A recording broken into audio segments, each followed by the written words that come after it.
tere! Tänases videos tutvustan teile piirete tootja RFX klaaspiirete mudeleid tootesarja GPR1 näitel. Revit projektis on mul avatud GPR1 mudelid. GPR1 sarjal on 3 erinevat kinnituse viisi: põhjakinnitus, küljekinnitus ja põhjakinnitus drenaažiga. Lisaks on igal kinnituse viisil eelseadistatud 3 kõrguse variatsiooni: 1000, 1100 ja 1200 mm. Ning igal kõrgusel on 5 erinevat käsipuu variatsiooni: ilma käsipuuta ehk klaasäärisega, roostevabast profiiliga, alumiiniumprofiiliga, kandilise käsipuuga ja ümarkäsipuuga. Samuti on võimalik valida GPR1 sarja puhul 3 erineva klaasipaksuse vahel, milleks on 6+6 mm, 8+8 mm ja 10+10 mm. Automaatselt on kõik GPR1 sarja piirded eelseadistatud 8+8 mm klaasipaksusega. Kui ma tahan näiteks muuta valitud toote klaasipaksust, näiteks Basefix 1100 mm kõrgusega roostevaba profiiliga mudeli puhul, siis mis ma selle jaoks tegema pean? Kõigepealt valin mainitud toote, kopeerin selle ning teen sellest lõike, et täpselt näha, mida on vaja muuta. Näiteks soovin klaasipaksuse muuta 10+10 mm. Selleks klikin Edit Type, valin Duplicate ning teen endale uue tüübi nime uue klaasipaksusega 10+10 mm.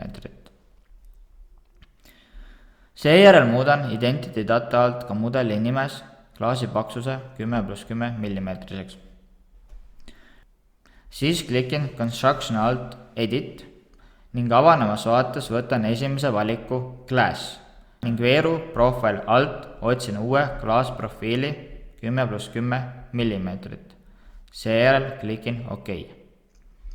Vaatame, mis juhtus. Lõikelt on näha, et klaasipaksus muutus ning roostevabast käsipuu profiil ei sobi enam uue klaasipaksusega. Et seda muuta, teen uuesti mudeli aktiivseks, klikin vasakult Edit Type ning sektsiooni Top Rail alt valin Type ning klikin punktiirjoonele. Avanevas vaates muudan veeru Profile alt käepuu profiili vastavaks 10+10 klaasile. Klikin OK ning lähen uuesti lõiget vaatama. Nagu näha, nüüd on uue klaasipaksuse klaaspiire mul olemas. Kuidas aga kasutada seda klaaspiiret enda projektis? Kõigepealt kopeerin selle mudeli ning siis lähen enda Revit projekti ning pastin selle oma projekti. Mul on näitiseks tehtud lihtne 3D mudel, kus on näha ramp ning estakaad. Tahan paigaldada GPR1 klaaspiirde oma rambi ja estakaadi külge. Selleks lähen mudeli vaatesse, valin Architecture, siis Railing ja Place on Stair Ramp. Nüüd on valitud toode mul rambi küljes olemas.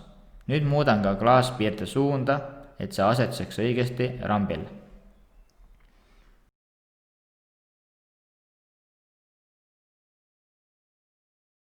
Edasi liigun estakaadi juurde. Valin plaani vaate, uuesti Architecture, Railing ning valin Sketch Path.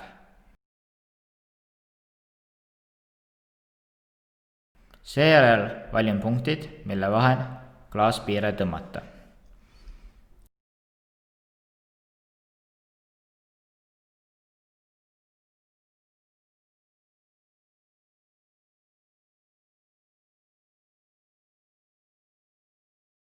Lähen uuesti 3D vaatesse ning nüüd pean veel paigaldatud piirde õige asukohaga ära siduma. Selleks teen piirde aktiivseks, valin ülevalt menüüst Pick Host ning valin estakaadi. Seejärel liigub piire õigesse asukohta. Lõpetuseks pean muutma railingu paigalduse suunda ning siis on railing õigesti paigas.